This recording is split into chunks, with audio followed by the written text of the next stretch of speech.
ഇന്ന് നമ്മൾ chemistry second ക്ലാസ്സിലേക്ക് കടക്കുകയാണ്.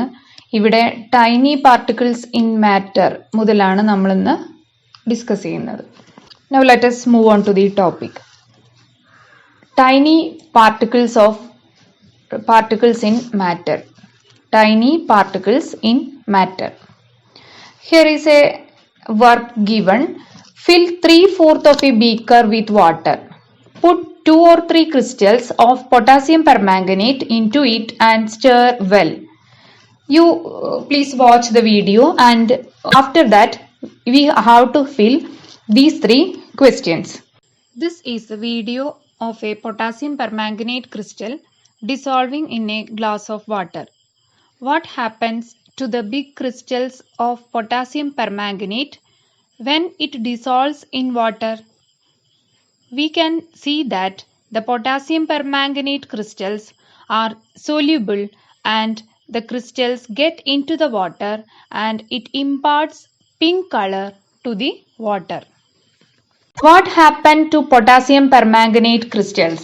What happened to potassium permanganate crystals? The potassium permanganate crystals are dissolved in water. What happened to potassium permanganate crystals? They are dissolved in water. Now you have to write here that they dissolve in water. Second question, can you see the crystals? No, we cannot see the crystals. Why the particles cannot be seen even though potassium permanganate is present in the solution?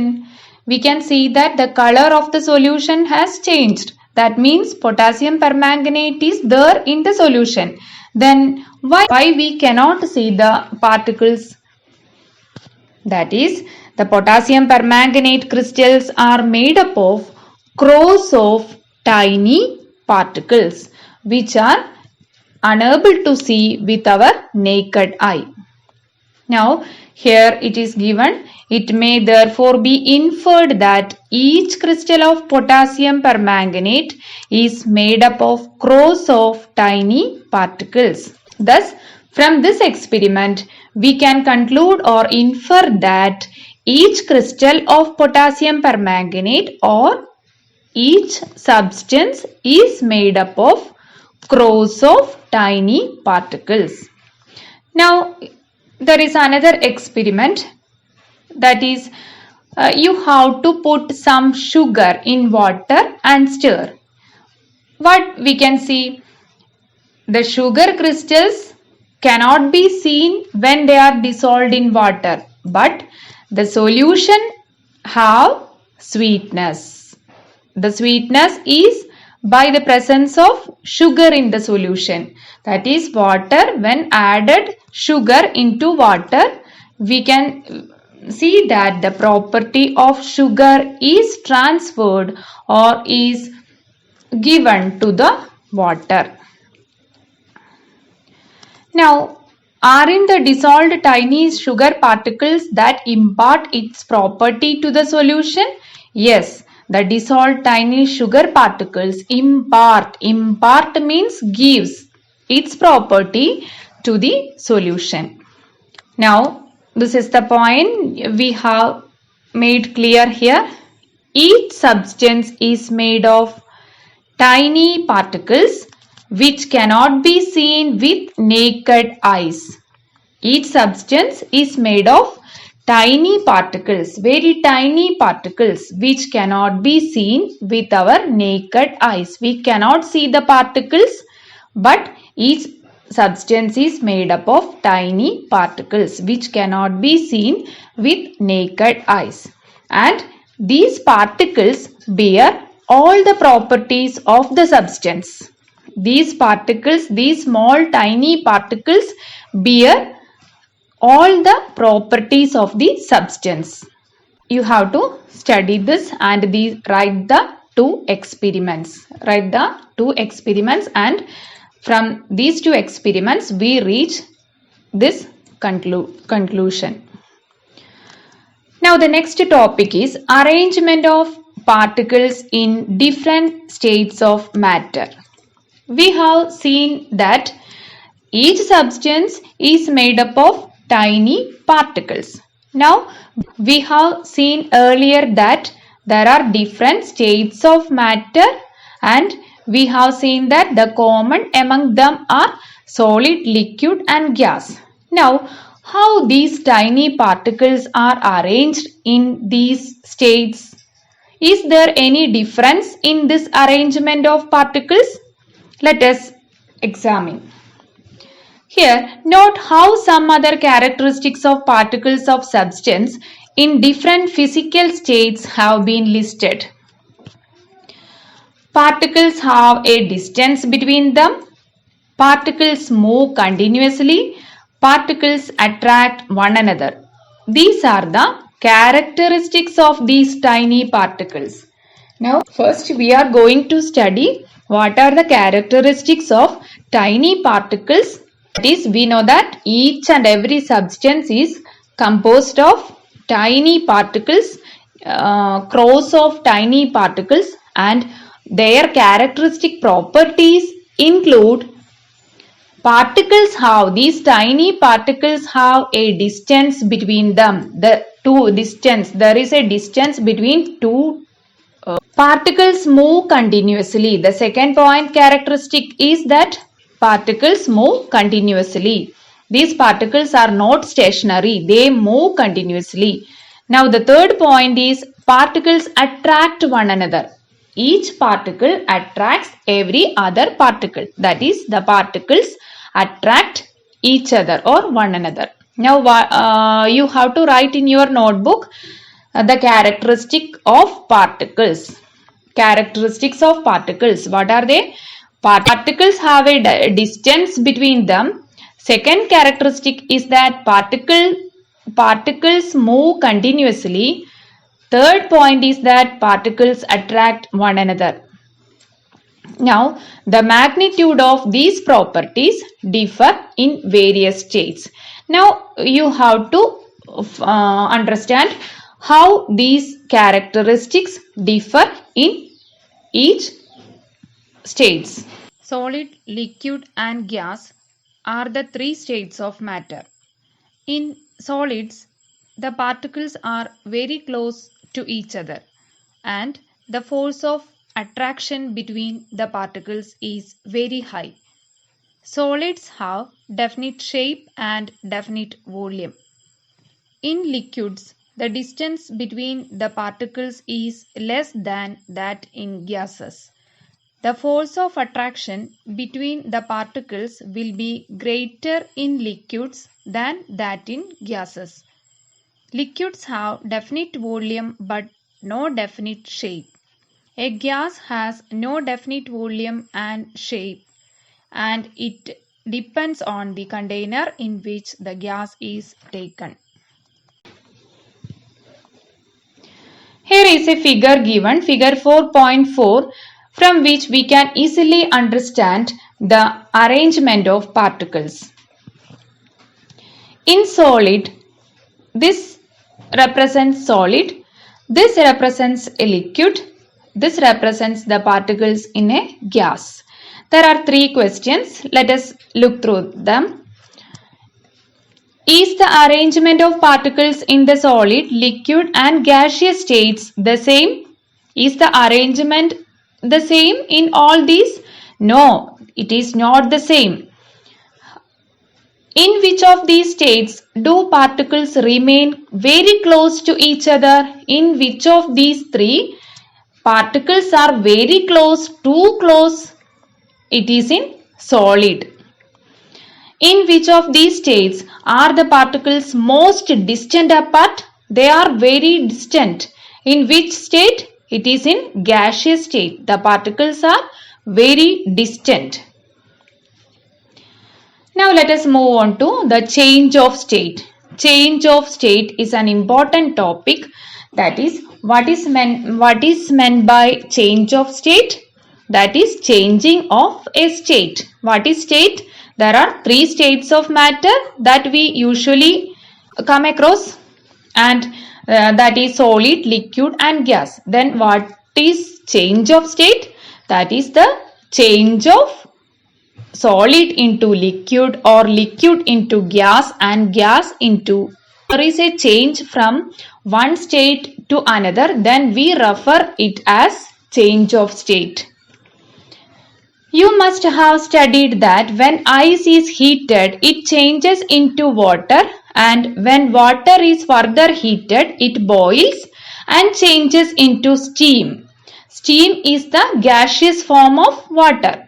Similarly, change of state occurs to matter in all states. We have seen earlier that, or we have studied in 7th and 6th standard, that water has change of state. We know that when ice is heated, it changes. When ice is heated, it changes into what? Into liquid, that is water. And the liquid, when further heated, it boils and changes into steam, that is into gas. Similarly, not only water but also every substance has change of state. Now you have to complete the flow chart given below. Here, solid when heated becomes liquid. So you have to write here liquid, and the liquid changes to gas. Then to change liquid to gas, what we have to do? We have to heat it. Therefore, you have to write here heated. Solid when heated becomes liquid, and liquid when heated becomes gas. What happens to gas when it is cooled? Gas becomes liquid when it is cooled, and the liquid becomes solid when it is cooled. So you have to write cooled here. You have to write heated here, and you have to write liquid here. Which form of energy is responsible for the change of state here? This is an important question. Which form of energy? Which form of energy is responsible for the change of state? Here we have used heat energy. We have heated the substance. Therefore, here heat energy is responsible for the change of state. Let us go through the video. Solid substance is taken and notice the very close arrangement of particles. When we heat the solid substance, the particles get energy and its freedom of movement increases. Its distance between the particles increases and the force of attraction between the particles decreases. Now, if we further heat the liquid, then the energy, freedom of movement, distance between the particles all increases, and the force of attraction between the particles will decrease. It will finally change into gaseous state. Now there is another figure given, and you have to observe this and answer the questions. Observe the figure and that depicts the movement of particles in solid, liquid and gas. What are the changes that happen to the following properties when heat is absorbed? When heat is absorbed, when we give heat to a substance or to particles, what happens? Energy of particles. What happens to energy of particles when we give heat? When they absorb heat, energy of particles increases. Now what happens to distance between particles? The distance between particles also increases. What happens to attraction between particles?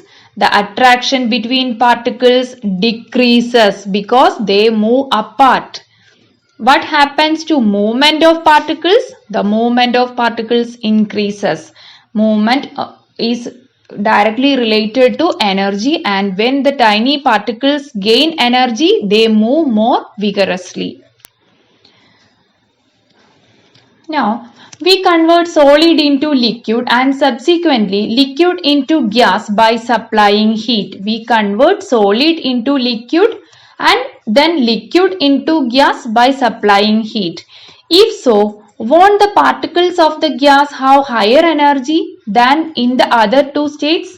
Yes, the particles of the gas have higher energy than liquid and than in solid. The particles in solid. The particles of gas. The particles of gas have higher energy or highest energy among the three states.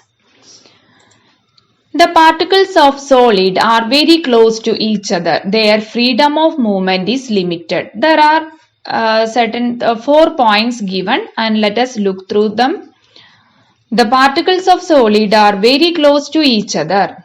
Their freedom of movement is limited. They are very close. They are too close to each other, so they cannot move, and we can say that their freedom of movement is limited. Their movement freedom of they have no freedom to move at all. In the liquid state, particles are relatively farther apart. We know that in liquid state there are a small distance between them compared to solid. Therefore, they have more freedom of movement than in the solid state. Now, what about the gaseous state? In the gaseous state, particles remain far away from one another. Their freedom of movement is very high because they are far apart. Now, what is our the fourth conclusion? The difference in temperature causes the change of state. The difference in temperature. As temperature increases, liquid becomes gas and solid becomes liquid. That is the difference in temperature. When the temperature increases or when the temperature decreases, their change of state occurs. Or we can say that the difference in temperature causes the change of state. In all states, when heat is provided, the energy and movement of particles increase, while attraction among particles decrease. Because this is a very important point, and it is the sum up of all the points we have discussed yet. In all states, when heat is provided, the energy of the particles increases, the movement of particles increases, but the attraction among particles decreases. Some substances, when heated, change directly into gas without forming liquid. This phenomenon is known as sublimation. This is another important term. What is sublimation? Sublimation is that when certain substances, when heated, they change directly into gas without forming liquid. That is sublimation. What is sublimation? Some substances, when heated, change directly into gas. We know that each and every substance we have, just like water, most of the substances changes from solid to liquid and then to gas. But a few of the substances show sublimation. What is sublimation? They do not change to liquid. They move from solid state to gaseous state without forming liquid. This phenomenon is known as sublimation. When the vapors of these substances are cooled, they change directly into the solid form. That is, from solid state, the substances move to the gaseous form, and when they are cooled, it returns to solid form from gaseous form. Gaseous state. There are a few examples. That is, first example is naphthalene. Naphthalene is an aromatic compound. Naphthalene means pata guliga, and iodine are examples for such substances. In addition to these two, there are other two substances which show sublimation. They are camphor camphor, CAMPHOR, camphor, and ammonium chloride, NH4Cl, ammonium chloride. Thus, we should remember the four substances which show sublimation. They are first one naphthalene, second iodine, third camphor, fourth ammonium chloride. Now let us look at this flow chart. Solid absorbs heat and becomes liquid, and the process is termed as liquefaction. What is liquefaction? It is the process of converting solid into liquid by absorbing heat. It is liquefaction. Solid becomes liquid, that is liquefaction. Now liquid becomes solid. It is called solidification. Liquid, by cooling we get solid, and the process is termed as solidification. Now liquids become gas on absorbing heat. It is called vaporization. It is called vaporization. It is the process of converting liquid into gas by providing heat energy. Now gas becomes liquid. It is called condensation. How gas becomes liquid? Gas on cooling becomes liquid. It is called condensation.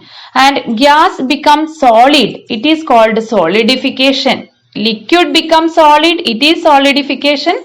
Also gas becomes solid. It is also termed as solidification.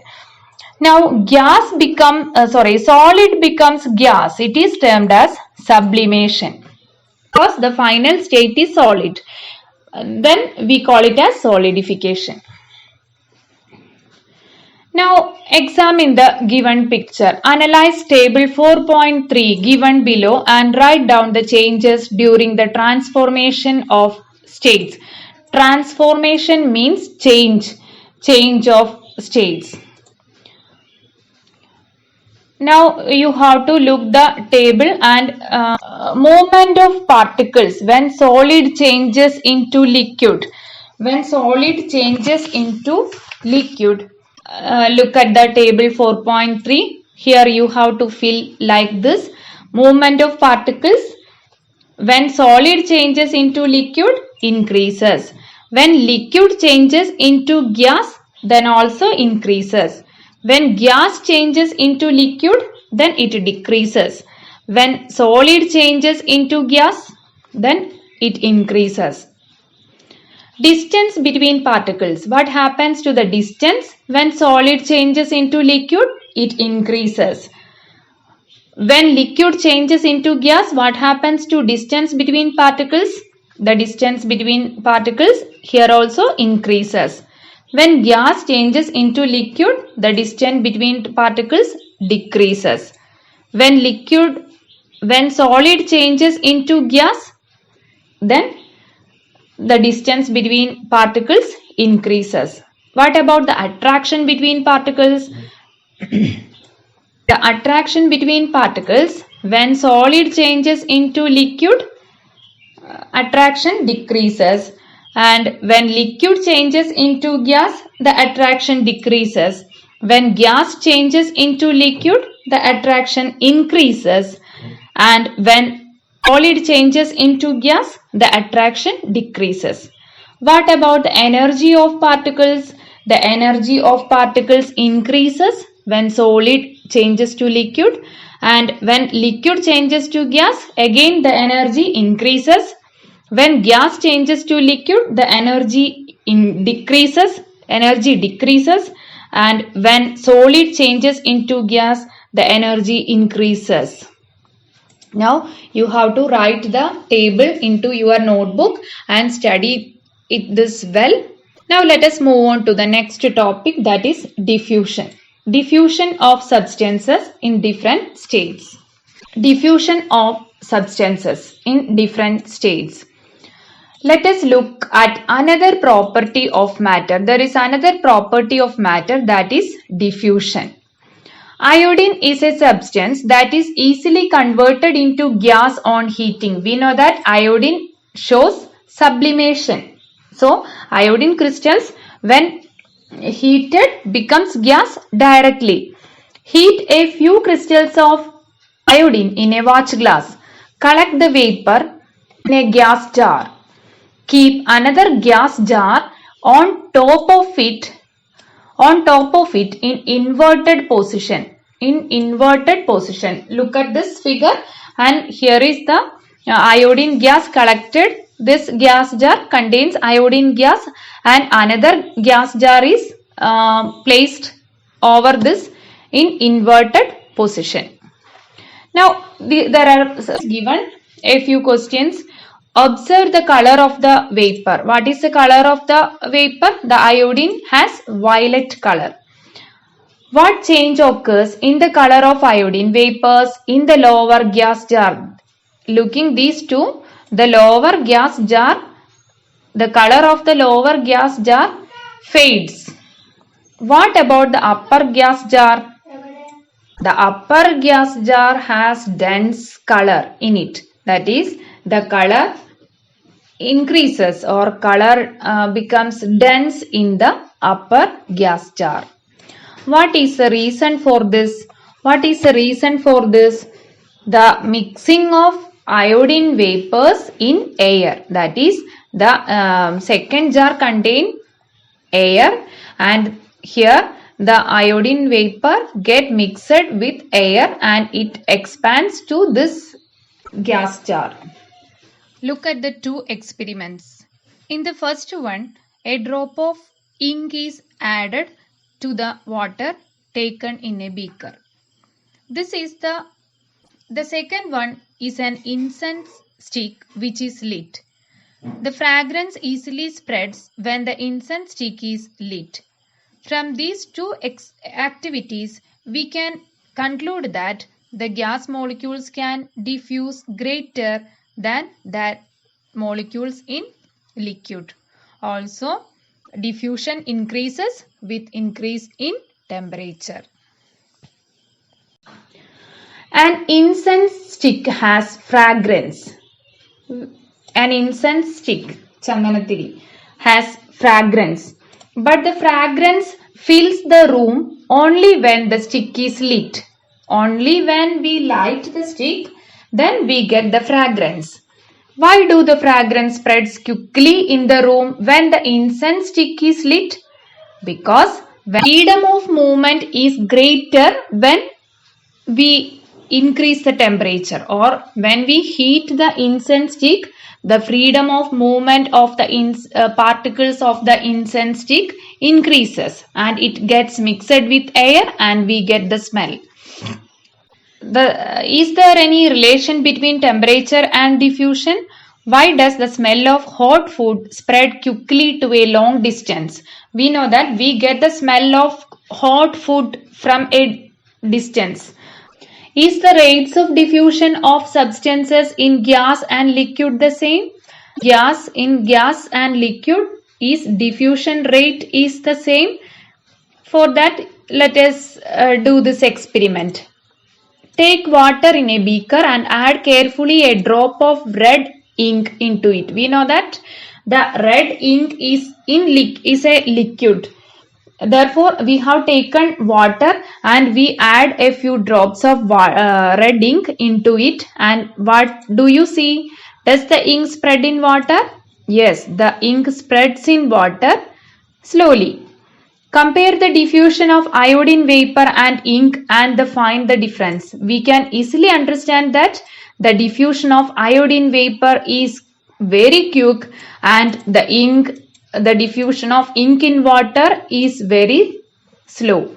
That means diffusion is greater in gases and it is lesser in liquids. What is the relation between diffusion and movements of particles in different states? As diffusion and movements of particles in different states, diffusion is greater in gas state. There are more freedom of movement of molecules. Therefore, since the particles are free to move, they can easily mix up with air. In solids, is there a similar possibility of diffusion? There is no possibility of diffusion in solids. Place a drop of ink on a glass plate and observe. If we observe a drop of ink on a glass plate, we can see that it will never get mixed with the glass plate. That means the diffusion is least in solids. Now we have to define diffusion. What is diffusion? Diffusion is the spontaneous mixing of different particles having freedom of movement. What is the meaning? Diffusion is the spontaneous mixing. Spontaneous means quick mixing. Of freedom of movement, they come and mix together, and this is called the diffusion. Diffusion is the spontaneous mixing of different particles having freedom of movement. Now we have to write few examples for diffusion from our daily life. First one is given here, spreading of the smell of fruits. Spreading of the smell of fruits. Next we can write the spreading of the smell of incense stick, or the spreading of the smell of hot food, the spreading of the smell of kerosene, or we can write another example as the opening of a bottle of perfume in the corner of a room. When we open a bottle of perfume in one corner, we get the smell to a large distance because perfume gets mixed with air or undergo diffusion.